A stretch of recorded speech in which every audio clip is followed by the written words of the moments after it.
Good evening, everyone. Thank you for joining us today to talk about the Broadway Master Plan and our final presentation on the work we've been doing for the last year. Tom Skrowski, I'm the Chief of Planning and Community Development for the city. I'm really grateful that you all took time out of your busy schedules to come here tonight and talk with us about this plan and ultimately give us feedback on something we've been working on for a really long time. I'd like to make a special thank you to Councilor Paul Argenzio, our ward councilor for the Broadway District, for being here with us today and throughout this journey as we've been working on this plan. And again, thank you all for being here. So I am going to hand things over to our consultants at Gamble and Associates and Landwise Advisors in just a moment. But before I do that, I just want to take a little bit of time to level set to talk about where we are today and how we got here. So for starters, this thing needs to start working. Thank you. So we have been working at this, as I said, for about a year now, and a few key touch points along the way. In April at the Hill School, we had a public meeting where we presented our initial findings and talked about some of our initial goals and plans for this project. We had about 60 folks in attendance, and we had both a presentation and different breakout sessions where we had small business owners, residents, city councilors, all stakeholders that have a stake in Broadway, talking about their hopes and dreams and aspirations for what they'd like to see along the corridor. Along the same time, we released a public survey. We got a fair amount of respondents, both in English and Spanish, asking a lot of the same questions and also incorporating parking questions that were part of a parking study along the corridor that we actually just presented to the City Council a few weeks back. And throughout the process, we've been having interviews with business owners, property owners, brokers, both our consultants here, but also my team, John Festa, our business liaison, and Julie DeMora, our transportation manager, have been walking up and down Broadway and really taking a lot of time thinking through with the business community, with residents, with property owners, what we'd like to see in the future along Broadway. And then, of course, we're here tonight. And tonight, the purpose of this meeting is to ultimately present you with our final findings for this Broadway Master Plan to get your feedback and your reactions. Subsequent to this meeting, we will be releasing a plan on our website, and we will be seeking feedback from residents, businesses, and stakeholders before we ultimately bring this before the Planning Board and ultimately the City Council for a final vote and an endorsement. And in terms of accessing the materials for tonight's meeting and everything we've been doing leading up to the Broadway Master Plan, that's the QR code right there will take you to our website, as will the URL. And you can find everything related to the Broadway Master Planning work we've been doing, including how to contact us if you have questions or want to get involved moving forward. So briefly now to talk about what a master plan is and what a master plan isn't. We'll be going through about a 15-minute presentation where we talk about kind of all the main facets of this plan. And it's important to understand what a master plan is. So most importantly, a master plan is a long-term planning document. So when we talk about some of the things we're going to review tonight, we're not talking about something that's going to happen in 6 months. We're really looking 5 years, 10 years, 15 years down the line. This is ultimately a really long-term planning document. It's a flexible framework to identify priorities and investments, a key word there being flexible. So it's a vision that will help guide our investments, will help guide our priorities, will serve as a policy guide for our decision making, but a flexible one that will help us adjust over time, because if we're making a 20-year plan, we know that things in 10 years will look a lot different than they do today, and we always need to be nimble and flexible and willing to adapt. The master plan will cover housing, land use, transportation, and zoning issues, and we'll develop that framework to allow us to make important key changes in each of those areas. And ultimately, what a master plan is not is a static document that will be implemented as drawn. So just because you see something in the presentation tonight doesn't mean it absolutely will happen. It's really part of our vision for the future moving forward, but a flexible one at that. It's not a plan for the city to acquire any private property although there might be opportunities and some being discussed tonight about potential opportunities in the future, that's not the intent or the core focus of this work. It's really about a vision that will be a guide for policymaking, for investments moving forward, and ultimately for how to work with businesses, property owners, and stakeholders to shape a new vision for Broadway. And ultimately, and most importantly, it's not the kind of thing that will happen quickly. As I said before, there's a long-term planning document. So with that being said, I ask you tonight, as you listen to our consultants, to really open up your minds and use your imagination to work with us and think about not just what is on Broadway today, but what can be moving forward. And I'm really grateful for the support of the consultant team we have. I'm really excited with what we have to discuss and review with you, and I look forward to a healthy conversation after the presentation. Thank you, David. I don't think that's working. It might be the other one.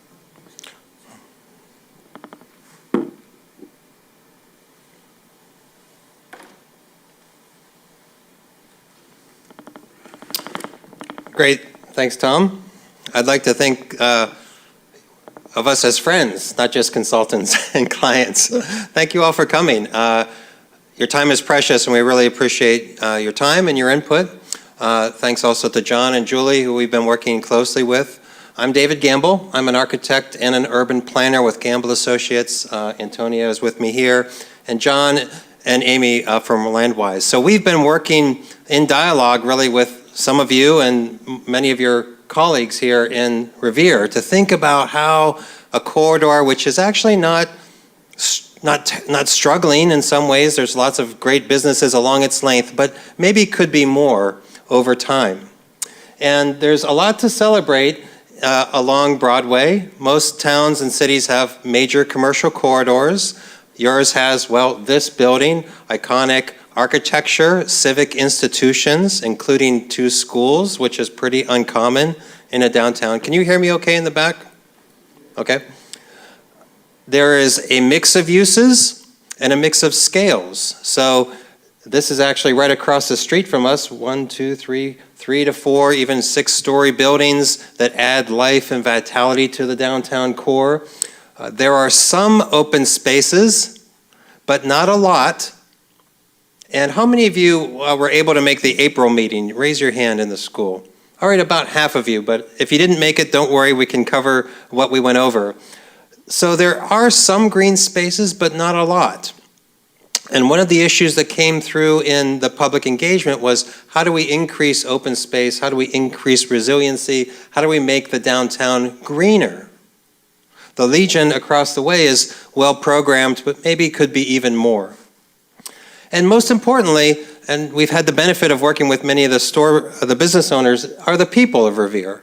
Hardworking, committed, and want to see the downtown thrive.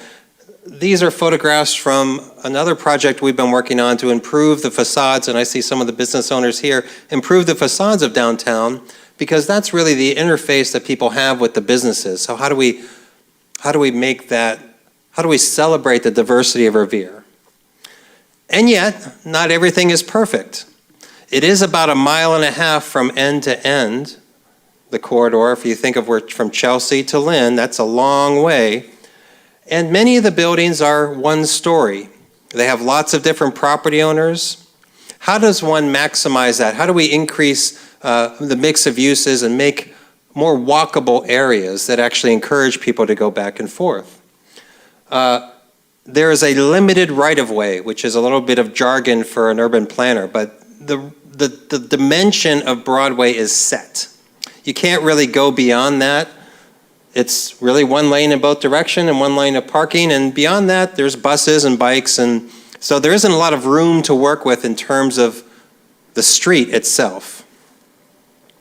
And we heard many times that it's filled with traffic, and if we're here at 3 o'clock on a weekday or 2 or even 10, it's a parking lot. And people have a hard time finding where to park in Revere. There is a municipal lot, a little bit hard to find when the schools are in session. There's impacts in the neighborhood, so we recognize that this is an issue. The city recently completed a parking study which evaluated the viability of parking. There's short-term deficiencies, it's about wayfinding. How does the city make the regulatory environment a little bit more streamlined so people can park more easily? Parking lot access, so how do they get into the lot? So there's a series of like short-term and long-term fixes, but the good thing is the city is looking at this, and we know that that's an issue for both residents and for business owners alike. Unfortunately, other areas of the corridor are worse than some, and by that I mean, I'm going to call these your dueling pharmacies. Walgreens and Rite Aid. I'm not criticizing the business model. I go to Walgreens all the time in Central Square in Cambridge. They serve a variety of needs, and for some people, they actually provide groceries as well as the pharmacies themselves. But not unlike other towns and cities, pharmacies are going through a transformation. Not everybody gets in the store. There's a lot of online sales that are going on. So what's most problematic in Revere is that these two properties are basically in the center of the corridor, north to south. And they're the most suburban typologies of any other space along the corridor. And by that I mean they're single use, surface parking, surrounded by surface parking. They are set back from the street, not next to the street. So we're going to focus specifically on this as one of the big ideas for tonight. And in the meetings that we had in April, there was a lot of conversations about not only increasing open space, but increasing places for people to interact. The social spaces, the third spaces, not home, not office, but somewhere else to go to enjoy the outdoors, especially post-COVID. And in many New England towns, there is a common, there's a green, there's a city commons, a market square. We actually think that Revere deserves a great park. All great cities deserve a great park. And that might actually happen in that location. So this is the, the vision statement that came out of that meeting. The corridor is anchored by a vibrant public realm with a mix of uses that's sustainable and pedestrian oriented. Now, not perfect, but a pretty good springboard for thinking about the corridor's evolution. And we'd like to talk to you tonight, is that the right language? There's Erica reporting back from her table at the Chamber of Commerce, and we had a good turnout. So how do you think most creatively about the two lots that are least like the rest of your downtown and envision a new public space for which there was never a public space previously? That, we think, is a great opportunity for Revere. And you've got your iconic Central Fire Station, too. I want to say it's in the low point of the corridor. It's actually in the heart of the corridor. And that building has always been part of the fabric of the city. It's also been many things over time. None of you are old enough to remember that there used to be... I wouldn't dare say that, sir. Really? Did you take that trolley? I used to come from the West End to Revere, to the beach, and there were two roller skating rings that I used to take to. Okay. In the back and out of it. And it's completely different. Totally different, okay? It was more of a place where you socialize. Yeah. How great that would be. From Revere, from the West End, from Boston, Medford, Somerville, and so on, everybody in those cities had a lot of land here in Revere. And on Sundays, they would come, the families, on these lots of land. They'd cook, they'd play bocce, and the whole 9 yards, you understand? A different world. Well, maybe looking back is a way to look ahead. Well, So, what? I'm with the time. You're with the time. You're with the time. Well, that's a great description of what this area could be once again. I'm not sure if it's roller skating, but that is also making a comeback. Well, they converted them to dancing arenas when they weren't doing the roller skating. There you go. A mix of uses, a mix of activities. So this is just a cartoon rendering. Don't take it too seriously. But we do think that that juxtaposition of these two buildings, only one of which is vacant, the other one is still functioning, with some type of public space in the heart of your corridor that actually also accommodates parking would be a remarkable transformation.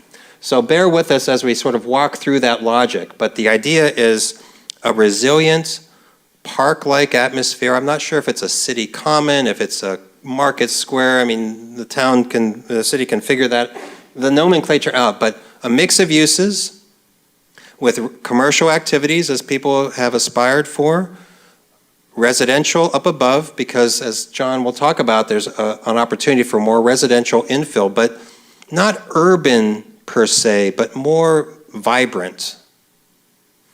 And it could even span across Broadway, because Broadway will always be a primary corridor. Again, it may not have streetcars, but it's always a major corridor. So this is a little bit hard to see from a distance, but it's about 1.5 miles from end to end. We've reoriented the map here, so the circle heads towards Squire Road and Lynn. On the right-hand side is the entrance to Chelsea. So we actually think it's not one corridor, but 3. You can think of it as the entrant from Chelsea to City Hall. This is sort of one segment, topographically also. Then it flattens out and it goes past the City Hall up to more or less the school and Revere Street. Where's Max Roast Beef? Revere Street. Okay, that's sort of another corridor. And then the hill goes back up and it heads towards Squire Road and the circle. So we, first of all, our first recommendation is don't think of it as 3 corridors, think as one corridor, think of it as 3. And the red colors that you see there is this idea that within the more or less center of that corridor, there could be a series of buildings with some gracious open spaces that are activated by those buildings, and that becomes Revere's city common. And there's a few more dots, and we'll go over this in a little bit more detail. So that's our first assertion. Think of this as 3 corridors, and together with Julie and John, we've been trying to brand Broadway with new signage and help wayfinding for visitors and residents navigate the city. So the diagrams up above, north, central, south. So south Broadway, central Broadway, north Broadway. And they're each different corridors. So we've started a signage and wayfinding initiative, and you'll start to see these nomenclatures, these descriptions moving forward. So here's Central Broadway. Are there any representatives from Walgreens here? Any Rite Aid represent? No one here? Okay, so again, we're foisting this on. This is still a dream, but we think it has traction. So if we're floating up above, here you can see the peak of the Central Fire Station. That's the middle school on the left, and often the fog is the high school or the former high school site. It's still a high school, right? Yeah, for a while. 4 more years? Okay, good. Well, as Tom described, this is a long-term vision, so we're going to show you a sequence of drawings here. This is the first one. This is the existing conditions. And you don't have to, there isn't a day that goes by that I don't see some press about the dynamics of commercial activity. This is like 3 from the last month of Walgreens closing stores and et cetera. So we're reading the tea leaves about this. Both of them are about 15,000 square feet.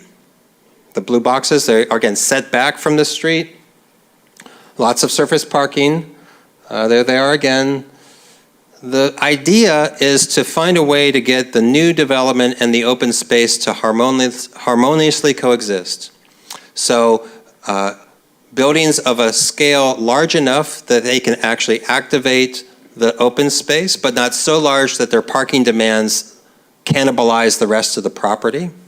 There's also an aspiration to connect. You know, when I was here, almost every time I've come when school's in session, there are just dozens of kids and high school students just going back and forth, almost like, you see ants when they go from sugar to sugar, like anthills. There's this line through Broadway, which is really interesting and pretty unique for a city. So we think that there's ultimately an open space corridor that could connect eventually to Revere Beach, but initially just in that first segment. Take the area that's most suburban, least like the rest of your downtown, and turn that into a resilient, shaded green space that's well programmed.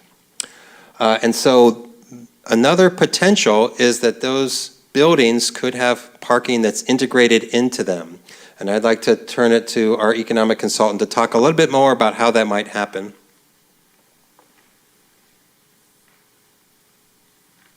Thanks, David. Hey, everyone. John Trementozzi from Landwise Advisors. Good to see you again. So as David pointed out, the vision here, I think, it's something that's in the future, but the idea is to illustrate a very vibrant, kind of mixed-use, civic, kind of common idea that people can get excited about. We know it's on private property, right? So this is a collection of 3 or 4 parcels that are, owned by different folks. Some things would have to fall into place for this to happen, but the first step is to actually have a vision, right? We heard early in this process that people want more gathering spaces. They want more green spaces. They want some relief from the sort of length of the corridor being not monotonous, but it's a long corridor. There isn't a clear place of like, where would I gather to meet with someone, chat, and have a little bit of a relaxing environment. So this is starting to formulate that idea. For this one, the solution is an underground parking solution, which again is a big vision. It's challenging, it's expensive, but it is doable. And I think for this purpose, it really illustrates how great the ground level plane can be. So if you're able to push the parking down either by putting it underground or by reducing the amount of parking required, you're really able to do some great things at the street level. And that's what this vision is all about. I will say, it doesn't have to be underground parking. You could do a sort of modified version of this where the parking is handled in a different way, like a podium, for example, where some of the parking is tucked under portions of the building, or it could be in a small structure. So there's other ways of solving parking. It doesn't have to be underground, but this is the cleanest, most exciting way to look at it. And again, even though this is potentially years in the future, it is good to start thinking about how something like this could come into fruition. And in general, we really see 2 different approaches of something like this happening. So the first one is public control, right? So in order to really have control over what happens on these 3 or 4 sites, it could be a public entity like the city acquiring and controlling these sites. That way, the very specific goals and criteria can be, enshrined, and essentially the city would go out, issue a request for proposal to the development community to say, here's our vision, this is what we want, come back with ideas of how you would actually do this, right? And you select a developer to do a partnership with. That's one common way of doing it. It's time consuming, it's challenging, but ultimately there's the most control under that approach.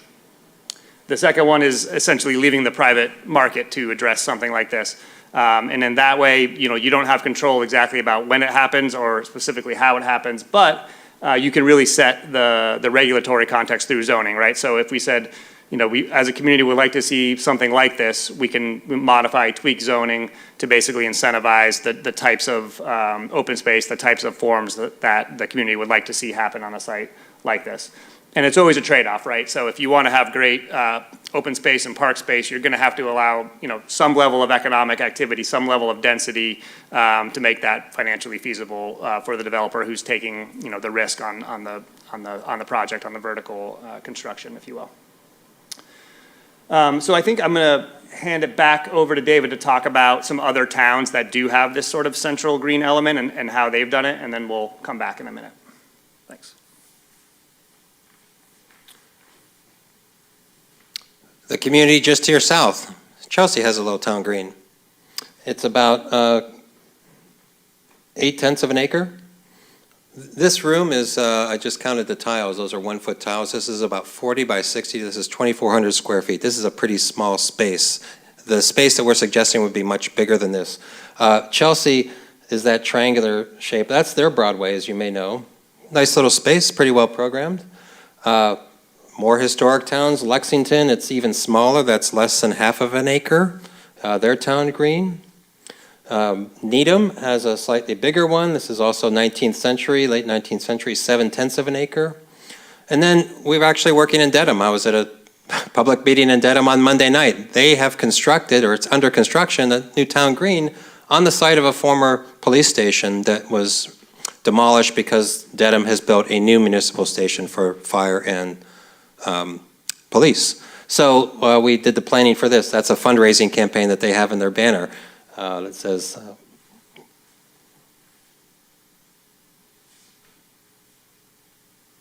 it takes some green to build a green. That's what they said. So they're in fundraising mode. But look, towns are doing this. Even if they didn't have a historical one, we think that could be done here. So let's just look at how big that is. Am I going too fast? No? So this is again in plan. Those are the two buildings. If we overlaid Chelsea, which is the triangular one on the upper right, on the site, that's how big that would be. Of course, the green's not going to go over Broadway, but that gives you a sense of scale. That was the biggest of the three. You could easily fit Lexington's on one or both of those two parcels, and that would actually be large enough. It doesn't have to be on both sides, but that would be a pretty good way. Sir? Yeah. Rite Aid is vacant. What if the developer shows up tomorrow?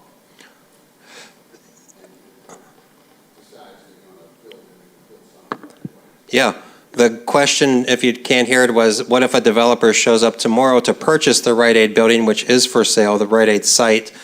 These ideas hopefully would impact the way in which that parcel would get redeveloped. But it's going to take some community support and encouragement and advocacy and maybe some regulations that ensure that a developer would in fact do this. But if left to their own devices, a developer will do whatever she can to maximize development potential. So one has to sort of gauge that. Another question in the back?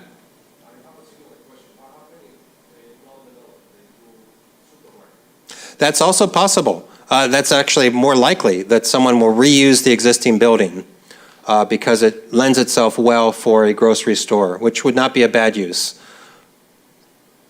Yeah, I heard, and I'm sure that it's possible that CVS might be shutting down the one in Northeast to bring the Rite Aid. Okay. I don't know if there's any validity to that possibility. But what you're really saying is that if you're able to purchase the lots, the Rite Aid and the Walgreens, whether it's public or private, you're talking some serious money to do this, plus the renovations on top of it. So I don't really see it. I don't really sound like a data. How the city going to do? You're going to have to go with public-private partnership. Yep. To make everything work. Yep. You're talking serious money. It is a serious money. It's also a serious site that will be competitive because of its location. I'm going to turn it to the city.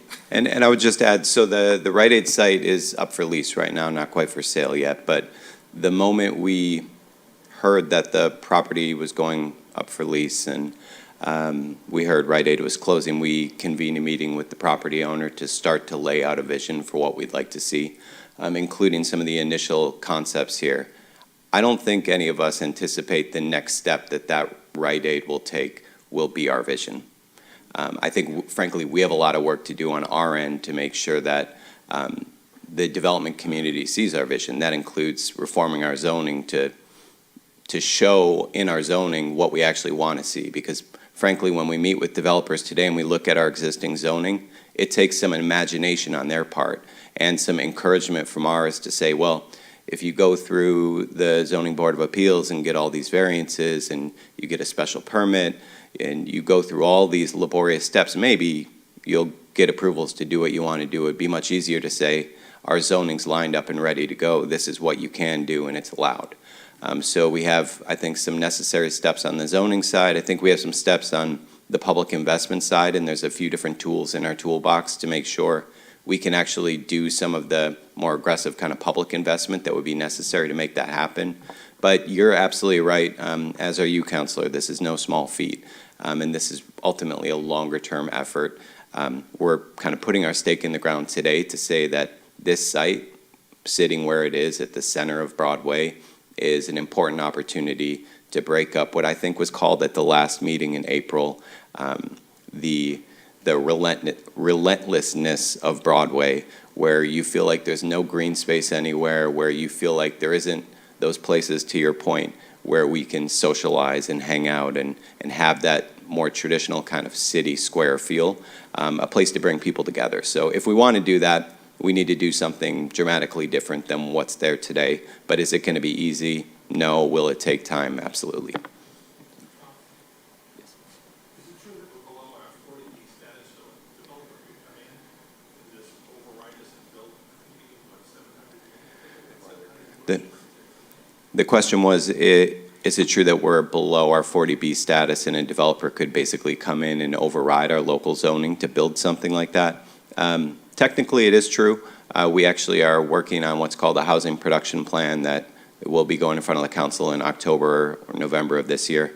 That if that's passed, that'll actually provide us with some insulation and a greater degree of local control that we can then create a plan that shows where we do want to see housing developed to meet that goal. It's a great question. Yes? In the back.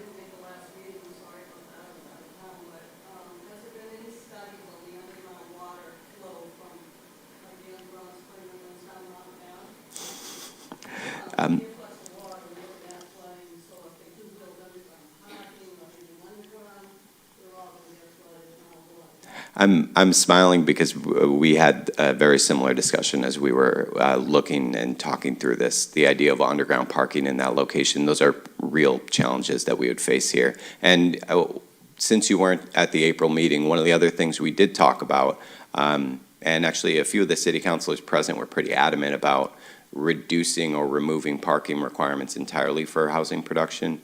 The idea being along Broadway, to David's point, if you were there at 10 a.m. or 3 p.m., you see nonstop gridlock traffic. Do we want to bring additional cars onto Broadway? Ideally not, right? And if we could work at ways to encourage transit-oriented development that's more focused on getting folks to use public transportation. There's a ton of new bus improvements that are actually going to be starting this December along Broadway that'll ripple across the entire MBTA system. We'd prefer to adopt a more transit-oriented approach. So I think one option is underground parking. One option is the surface parking or a stacked parking model, as was talked about earlier. But another option altogether is really being significant about reducing our parking requirements or removing them entirely, because provided even we could build underground, it would be expensive and it would have a lot of engineering challenges, and you're absolutely right with them. Right. So if there's an underground spring and it ends like a little path where Walgreens is,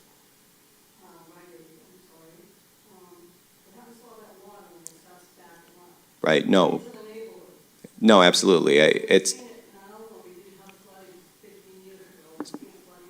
right. So the point's about an underground spring and some culverts in that area and what would happen. From an engineering standpoint, we would have to sort all that out, and the project wouldn't get permitted.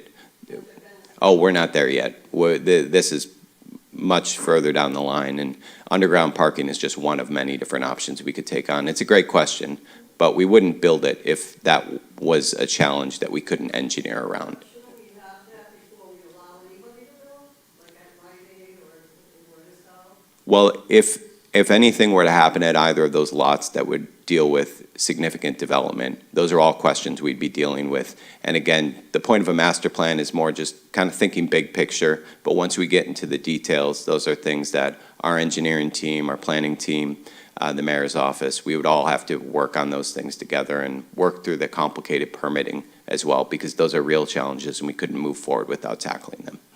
I'll hand it back to David. So it is a long-term plan, and it's most likely that these buildings will be reused before anything like this would emerge. I don't want to disappoint you, but that's the most likely scenario. Nevertheless, the city deserves a great space, and the reason that you need that is this is a view of the impervious surfaces in your city. So if it's gray, it's asphalt. There's very little green there.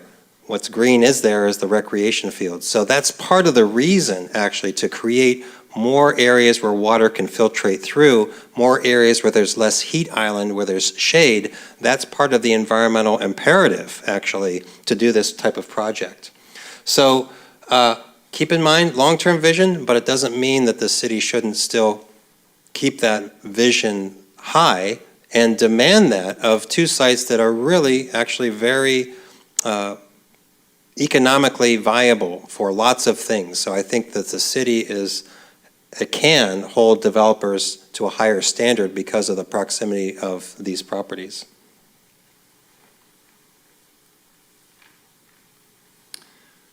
So in kind of thinking through this vision or this master plan, we wanted to make sure that we were looking at the market and having an understanding of the trends that are driving activity and decision-making today as they would impact the vision in the future. And so one of the things we looked at was the opportunity for residential, right? I think it's pretty well documented at this point that the Boston region has a severe shortage of housing, both market rate and affordable housing. And there's a lot of additional demand for that. Revere has been meeting some of that demand. It's a city that's growing relatively rapidly over the last 10 or 15 years. It's the fifth fastest growing city in Massachusetts, I believe. Somehow that number got dropped off of there, but was it fifth? The fastest, right? Is it the fastest? Oh, it is the fastest. Sorry, I thought it was the fifth. So 20% growth since 2010. So it's a huge number, and we expect that is going to continue to happen moving forward. And so the question is, where are people going to live? We recognize that Broadway, we're looking at some of the biggest sites right here with this vision. Beyond that, most of the sites are smaller. So you're talking about, potentially infill projects. It's incrementally adding housing, but there's still a lot of opportunities there for small units that are affordable for young folks. Households these days are changing, right? There are a lot of families and people come here for the schools, but if you look at the numbers, there's actually as many 1- and 2-person households as 4- and 5-person households, right? There's a lot of folks that don't have kids yet, either because they're out of the house or they haven't had children. So you need housing for all those types of people. And we think there's opportunity to fill in some of these sites along Broadway with small infill projects. There's also, if the sites allow, there's certainly opportunity to build 200, 300 unit developments in this location.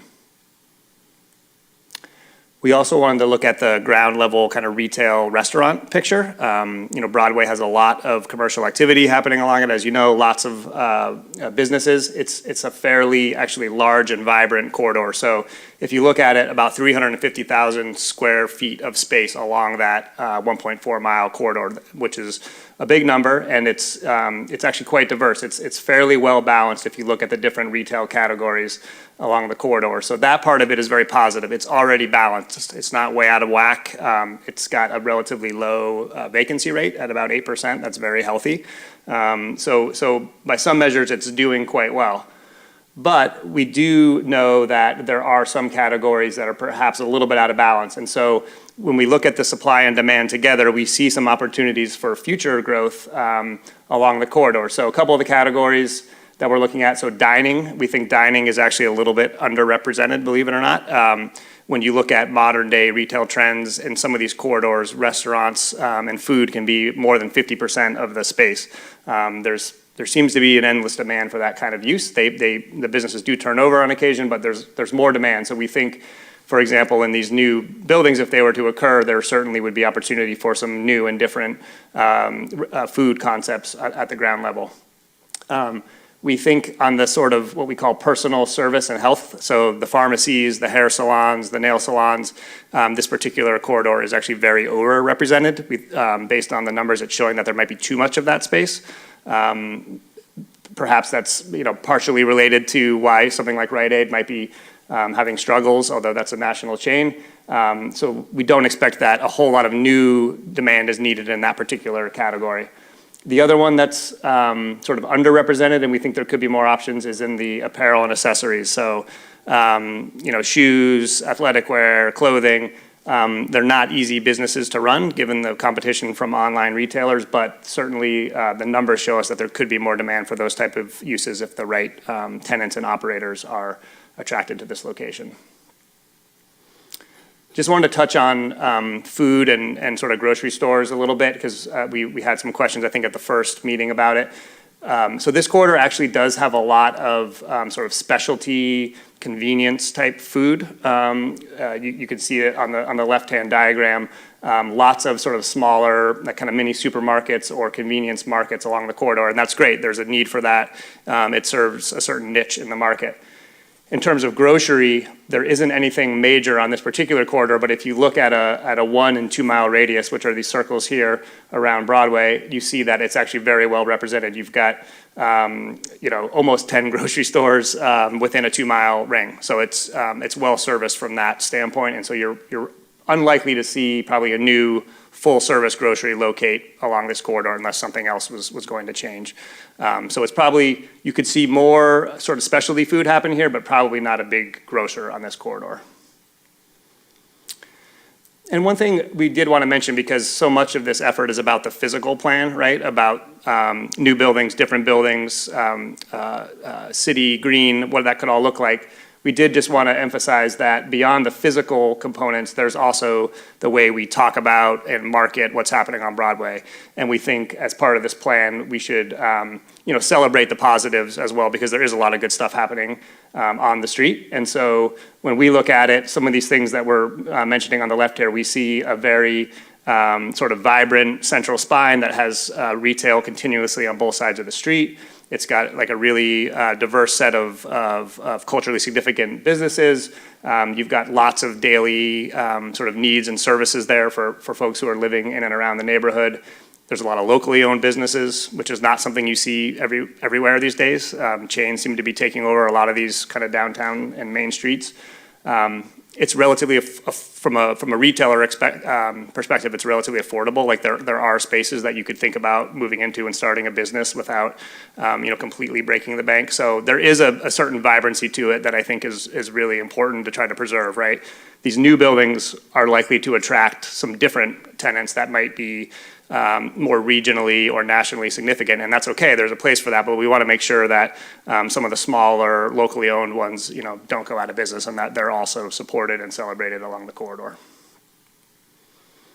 And then just finally, in the survey effort and the discussions, we've heard from a lot of folks some of the things that they would like to see here in terms of the kind of retail, restaurant, entertainment type experience. And these are some of the things that you see on the slide. So in the eating and drinking category, folks would like to see different new restaurant concepts. The thought of maybe a brewery or a brew pub tasting room, ice cream shop, coffee shop, are all things that folks are interested in. And I think the data shows us that there could be additional demand for that. And so there could be opportunities for some new retailers to move in. Clothing and accessories, I already touched on. We're seeing opportunity for that. And then also some kind of niche entertainment type ideas, whether it's for different market groups. It could be young folks, old folks, recreation, crafting, cooking, these sort of like experiential type retailers is something we've seen in other markets and could certainly do well here. And then finally, the idea of what we call programming. So maybe some unconventional retailers like pop-up shops or kind of short-term experiential things that happen around seasonal events or holidays. And food tours that maybe stitch together a number of the restaurants on the street. And so just more kind of creative programming that brings people into some businesses that they may or may not have heard of, and then also activates maybe spaces that are temporarily vacant. So we do think there's a lot of opportunity here, and a plan like this, I think, will only kind of further that excitement and that potential vision for new and exciting things to happen here. And speaking of that, I'll pass it on to David to talk a little bit more about the central part of the corridor. We're about to leave Central Broadway, but just a few more images to give you a sense of why we are so excited about this idea. So here you're looking south. There's, again, the Central Fire Station tower, which is iconic. You see it from both directions. Walgreens, I guess, is on the right, and the right is on the left. This is a section. If you cut a section through that street and you're looking south, there you see the profile of the Central Fire Station in the background. 3 to 4 story buildings would actually be the type of density that would create some activity to the street. But again, left to their own devices, a developer is likely to try to push the building as close to the street edge as they can because that's what you have elsewhere on Broadway. Makes sense. But that's what everything exists for the vast majority of the street. And so those dashed lines represent property lines. So what we're suggesting is even a modest setback of 20 feet. Again, these tiles that's 24 feet. Half of this room is 24 feet. A setback of 20 feet is actually a pretty good size to have tables and outdoor chairs and a little plaza. And if that happened on both sides of the street, look at the difference that makes from there to there. You actually get healthier trees. You can maybe get a rain garden, places to sit. And if you go a little bit more, that opens up the view of your central fire station tower. It actually makes that space more generous. So that's 35 feet. That's the width of this room in its entirety.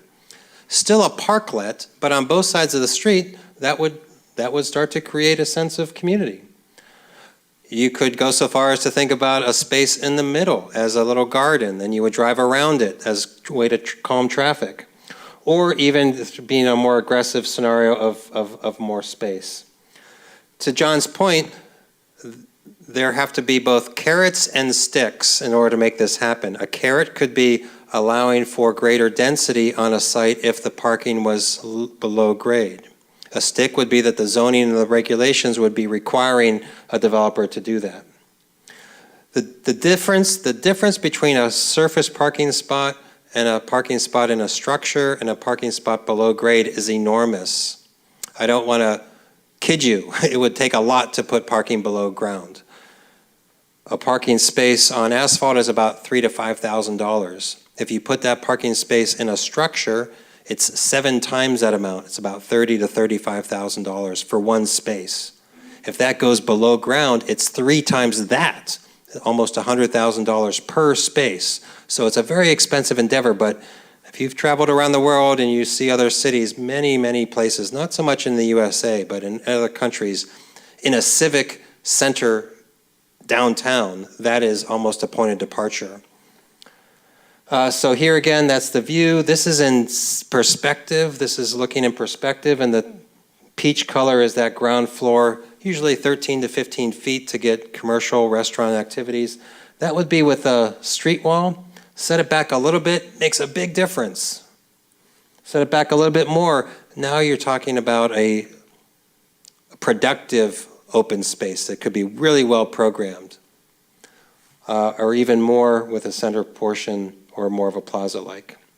So if you leave tonight, we do want to have planted the seed that the center portion of your corridor is both has the most potential and has the least downtown-like buildings along its corridor. And that could be a great location on one side or the other of a resilient park-like space. To the north and to the south, actually, we don't have as bold ideas, we don't think, because the potentials are less viable. However, so this is looking north, around the circle, which has auto-dependent uses, mostly on its periphery. I don't know if there's any property owners here that have property around the roundabout. Anyone? Okay. A lot of asphalt. If we did that drawing that shows heat island effect, all of this would be gray. And it happens to be next to the wetlands, which are the most environmentally sensitive. So you've got the most asphalt next to the most naturalized areas. We see a portion of that quadrant as growing the neighborhood. We do think that that area could have more residential, maybe even smaller scale residential that's consistent with the fabric of the rest of the neighborhood. So those little pink boxes would be triple deckers or duplexes that feather into and have a better relationship to the wetland restoration. Or in 3D, this is again looking from above. This would be too dense. This is too urban, but just as a metric, you could probably fit 2,000 residential units on those parcels, which have viable uses on them today, but long-term, they're likely to change because of their primary auto-dependent uses. A more viable scenario would be smaller scale buildings like this in some mixture. So the takeaway here is 1,000 to 2,000 units could easily fit in that quadrant, and that would actually increase the housing production and address what Tom was talking about previously. South of Broadway, bear with us, we're coming up on the 50 minutes that Tom granted us, and here we have a different logo, a different disc. You've got a great potential with the edge of that highway that connects into Chelsea. We think that that area, together with a few other interventions, could actually really help the South Broadway portion, and by that we mean, I'll show this one at a time. Murray's, the city has already done this. They diminished the size of the crosswalk. Murray's got a plaza extension. I think it's complete now, right? That's a big difference, actually. It's great for the business owner. It also creates one of these plazas, one of these social spaces that helps the business and it helps the community, and it's safety for crossing. Another one might be the Indian Motorcycle Building, which has a plaza in front of it, which I think is vacant. Correct me if I'm wrong. That's another adaptive reuse opportunity that if the brew pub went in there, if it was a cafe, if it was more of a restaurant with a space that could be green in front of it, it doesn't need to be wall-to-wall concrete or asphalt, that could actually be a little plaza. So the south portion is actually increasing the tree canopy and the resiliency on a more kind of dispersed strategy as opposed to the central one, which is more targeted. Yes, sir? There is?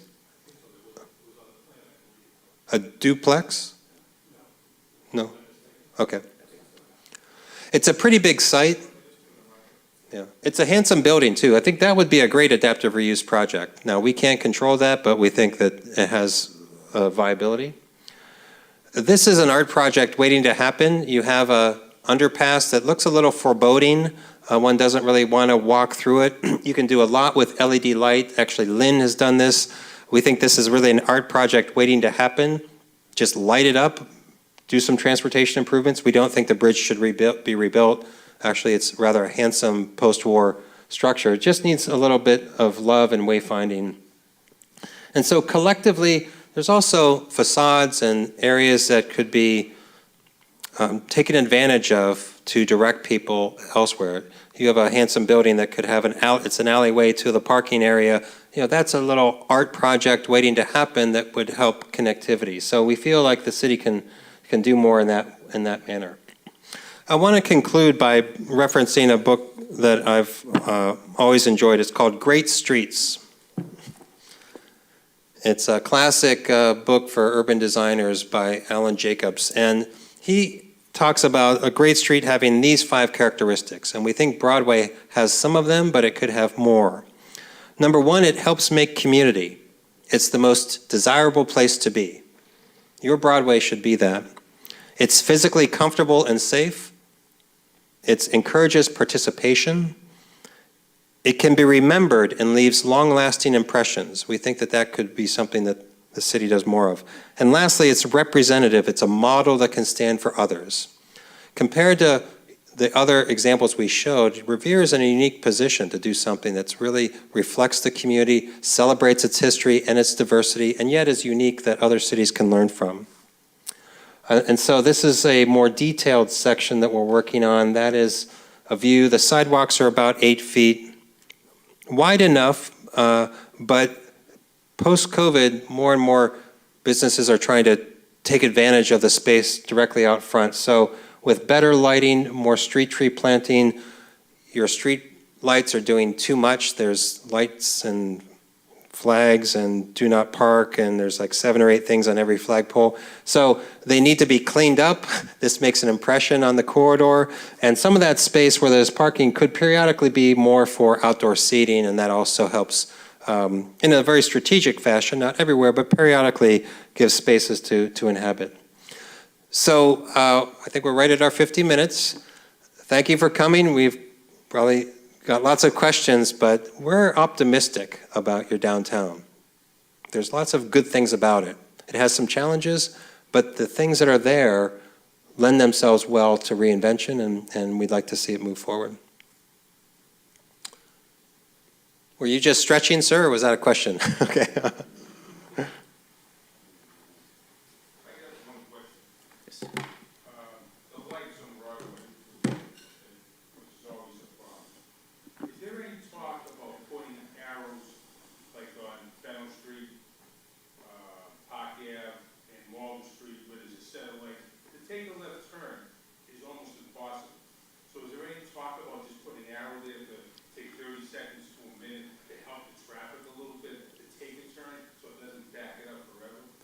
So the question was about our traffic signals on Broadway today and what steps we're taking to have, for example, directed left-hand turns that are signalized that can allow some of that traffic that's been queuing up to move a little bit quicker.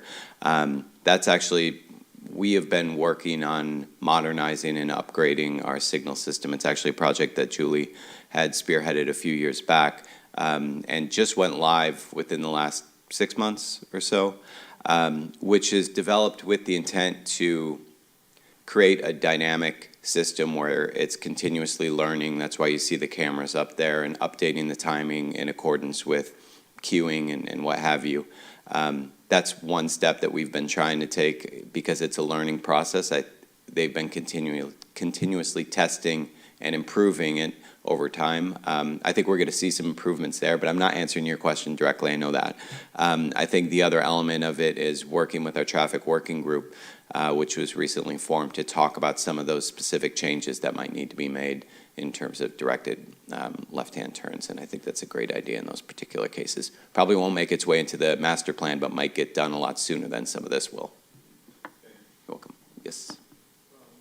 One more question is, we've been talking about for like a few years, actually more than a few years, like 5 years, about extending the lighting that we have here on Broadway to the Lower Park Road. It's coming all the way along from the top there, around the south of the better. And there it's a pretty dark spot, right across the street of that mom's place that's victim. It's a really dark spot. We have a couple actions and people Yep.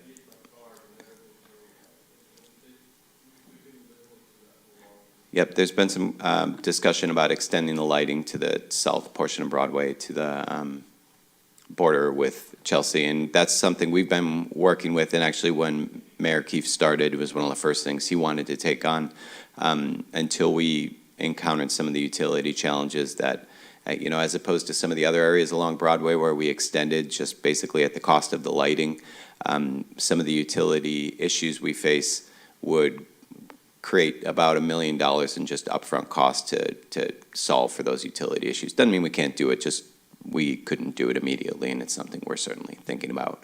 And I would note, since we're going southbound in the comments, the bridge that David had referenced with art and the underpass lighting and all of that, that bridge is being renovated with MassDOT's support and actually provides a good opportunity. They are going to keep the sort of historic bones of it, but they're going to create a safe new structure there.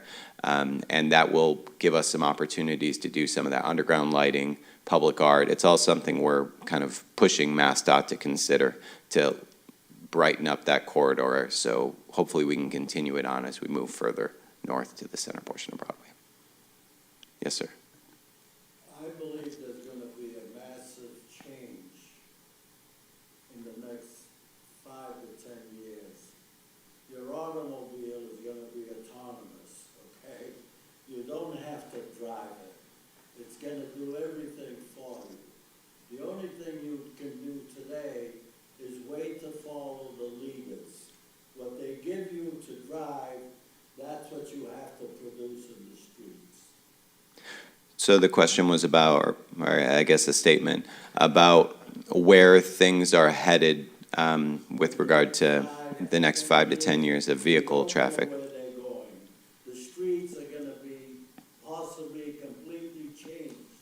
The lighting is possibly gonna be, it's a matter of you speaking to your phone to tell your automobile where to go and what to do.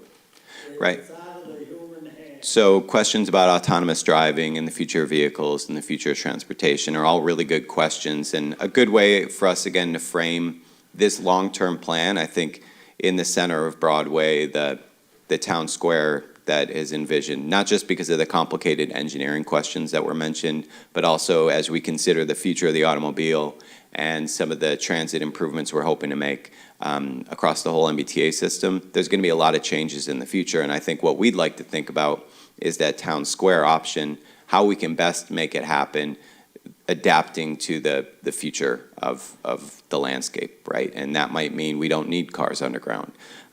Hopefully it means that way. We saw how expensive that can be. I think what is important to take away from that is this is what we can do, but there's a bunch of different ways we can do it, and I think we can adapt and be flexible according to the circumstances. I did have a couple questions on Revere TV. One of them was from Councilor Haas, actually, and he mentioned he's curious about what the city can do to attract different kinds of businesses than what the norm has become for Broadway. When I was growing up, there was a comic book store, baseball card shop, sporting goods store, ice cream shop, etc. A mixed-use area with maybe a skate park would be a nice option. I know he recently put through that petition for a skate park in the city, and we're looking to find a location, whether Broadway or elsewhere. We also got a similar question to that end on the YouTube. Somebody said there needs to be more charm and diversity of things to shop into, such as a bookstore, theater, coffee shop, pottery studio. Along a similar vein, the statement of more housing equals more cars unless we focus on some inner city transit, which again, I think is part of what we're looking at. And I would just like to note the question of building more housing and the question of we want to see more pottery studios, coffee shops, gathering places, more retail diversity. I would just argue that they're not separate issues. They are absolutely linked together, and I think you saw from the analysis what we can still get in additional retail and restaurants is pretty limited with what we have today. If we were to build more housing, both to meet that pressing need for housing production in the city and confront our affordability crisis, it does all those things, and that's great, but what it also can do is act as an economic driver to create more demand for a lot of the different types of retail we heard throughout this process about what folks want to see. So, great questions. Thank you for asking those for the folks on TV. Any other? Yes, Nick? I'm curious about the vision for the central parking, and I see it never gets used, and I think it's because it costs money. I think if that were to be free, it would take some relief from the Broadway meter parking space and get people to stop parking back there and opening up for customers and short visits. That's a great question. So it's about the use of the Central Avenue parking lot, which is very underutilized, and whether we would consider a shift to perhaps free parking so we could free up some of the spots on street along Broadway. And again, we were doing a parking study along with this long-term plan and recently presented it to the council. This is something that I think would see more immediate term changes on. We actually tomorrow have bids opening up for some signage improvements, number one, where hopefully, provided it comes in under budget, we'll be putting signage in that will direct people to the Central Avenue lot, that will direct people to the other available off-street parking locations, step one. I think step two is pricing, and I'm 100% in agreement with you. I think the easier it is we can get folks who are either parking long-term, more than an hour, 15 minutes to get in and out, the more we can push them to those lots, the more available we can. With our on-street parking, you really want to create a condition where there's always an available spot on any block. The ideal scenario is 85%, which is you're using a lot of it, but you're always having some of it available for that churn. And we are going to use pricing to get there. And I think the idea of creating free parking there at Central Avenue to free up the streets is a great one. Because I know my office would use that all day if it was free, and I would just open up 4 or 5 spots on Broadway right there. Right. I'm sure the majority of business employees and owners would do the same. And I think, I guess my one caveat I would say is our free parking would probably be time-limited parking and would still have a continuation of some kind of business parking that might be an all-day type of arrangement. But in either way, we want to try to encourage more folks going in that direction. And the other thing, mentioning your office, Acela Court, the street that's sort of the alleyway that leads into the parking lot is also sort of, let's say, step 3. We need to make that feel more inviting through lighting, through public art. It's tight, and it doesn't feel like a place you want to walk, particularly in the evening to get to the lot. But if we made it safer, it helps make that feel a lot more accessible and open for consumers to use. I know you had a question in the black. Just quick comment.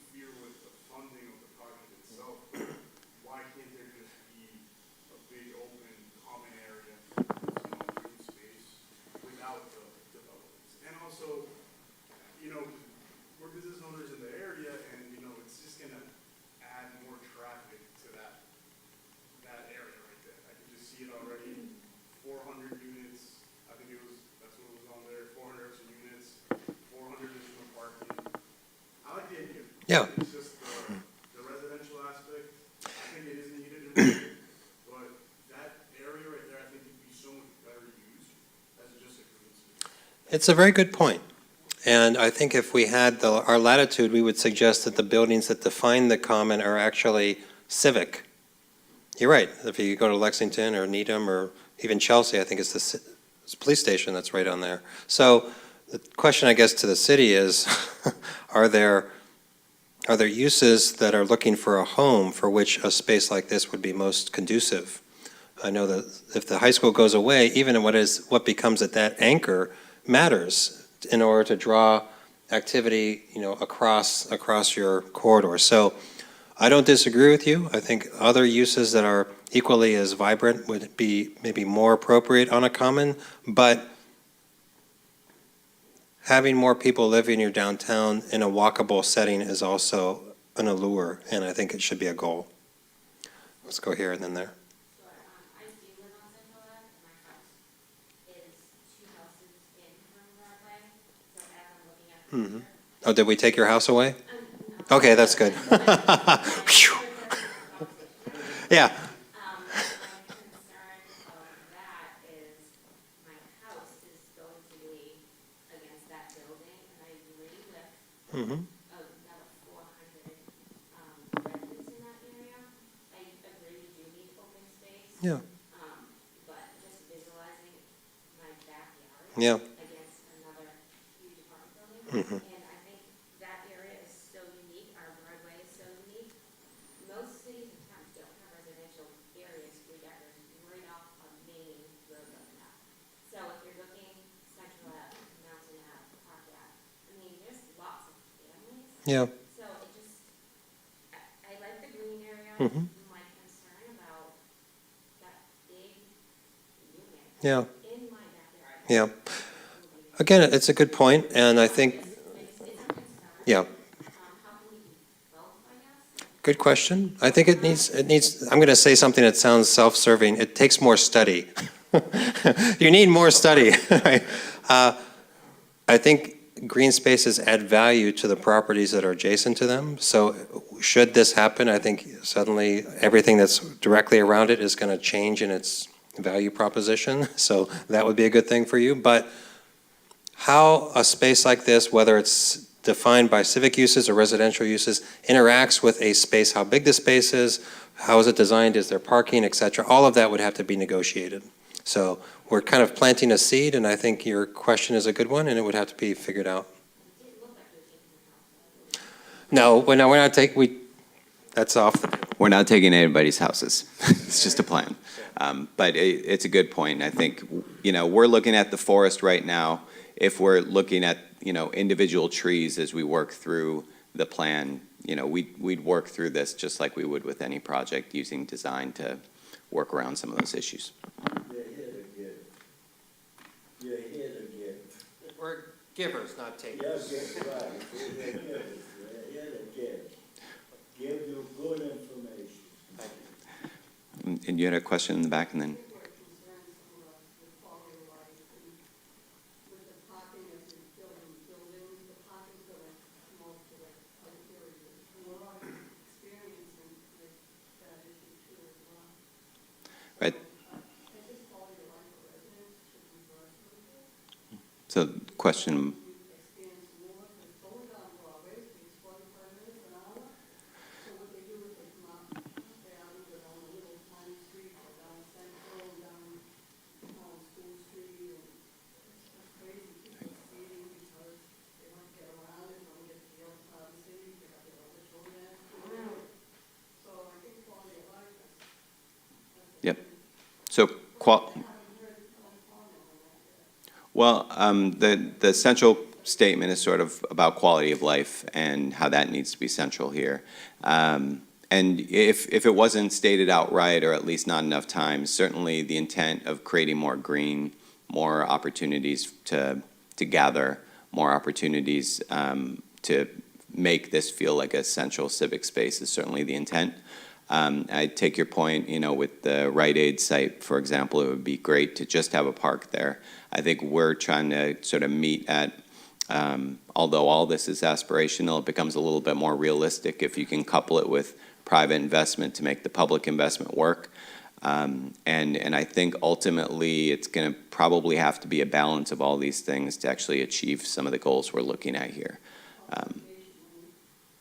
From the other area of Broadway, like Norm, Right. when they sell that, we have litigation money before we approve more parking or less parking, maybe litigation money come into play then. Right, and so mitigation money and how that could play a role, and that really is something that we could receive if we are seeing big development, and that kind of gets back to the mitigation funds are, the sort of foundation of them is based off of how much money is being invested, so it's not just on sale, but actually what happens next. So that kind of brings it back to that central question of we've got to kind of have a balance of that private investment to stimulate the public investment as well.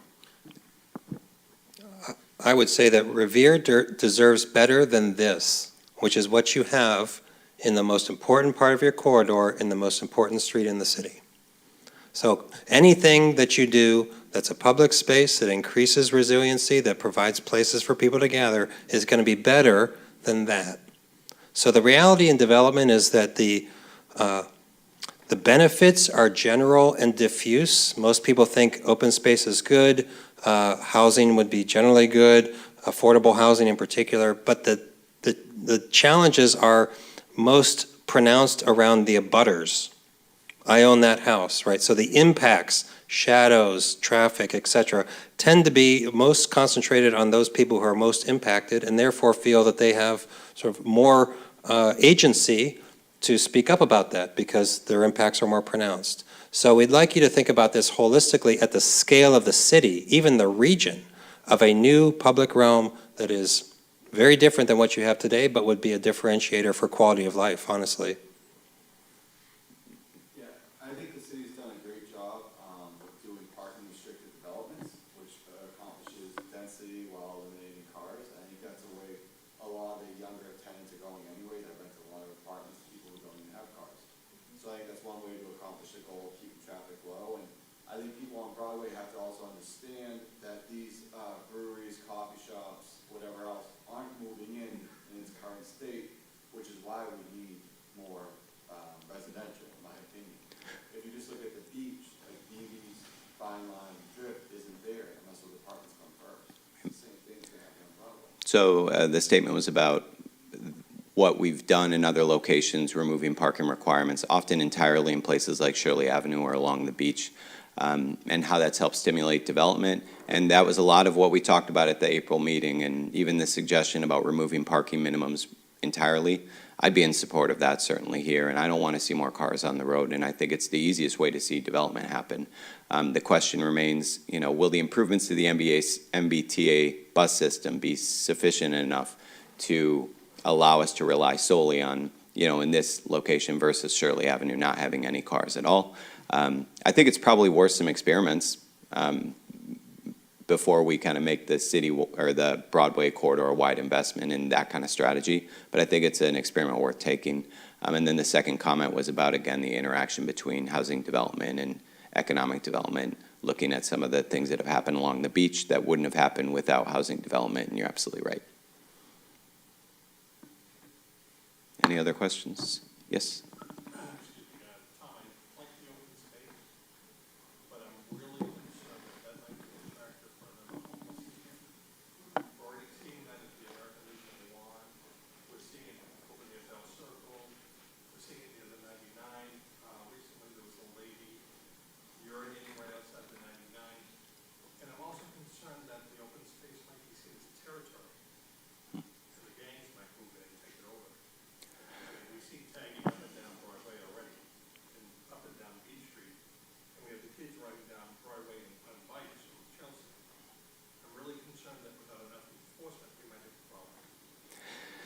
So the question's about the open space perhaps being a magnet for undesirable activity, if you will, or criminal activity at worst. And I think that's just ultimately, and as a designer and planner working across a lot of cities, David, you might have some more support to offer here, but I think it's a choice we need to make as to whether or not we want to see more opportunities for open space and civic gathering. And ultimately, my approach to situations like this is you want to create places where everyone can be instead of creating places where you don't want anyone to be, which is oftentimes the response to concerns about crime or concerns about encampments. Or we build our parks with, you know, benches that nobody can sit on because they're not comfortable.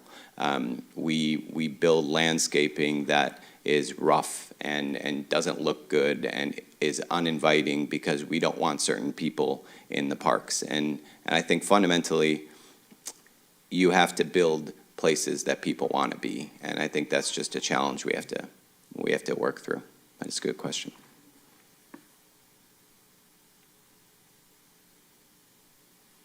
All right. I'm seeing no other questions, both here and on YouTube, and that's why I promise I'm not checking my Facebook. I just keep looking at my phone. I want to thank you all for coming out tonight. And in terms of the next steps ahead, we'll be taking a lot of this feedback and fine-tuning our master plan. And shortly thereafter, we're going to be putting on the website an updated version, and we'll open up a public comment period, at which, you know, we'd love to get any other additional input. And I think we have contact information on one of the slides at the end, both for myself, Julie, and John. We'd be happy to take any questions, comments, and concerns you might have. And then we'll take all that feedback, gather it together, and update the master plan for what we ultimately present to the planning board and the city council later this year. So until then, I appreciate you all taking the time today, and I look forward to continuing this conversation with you in the future. Thank you.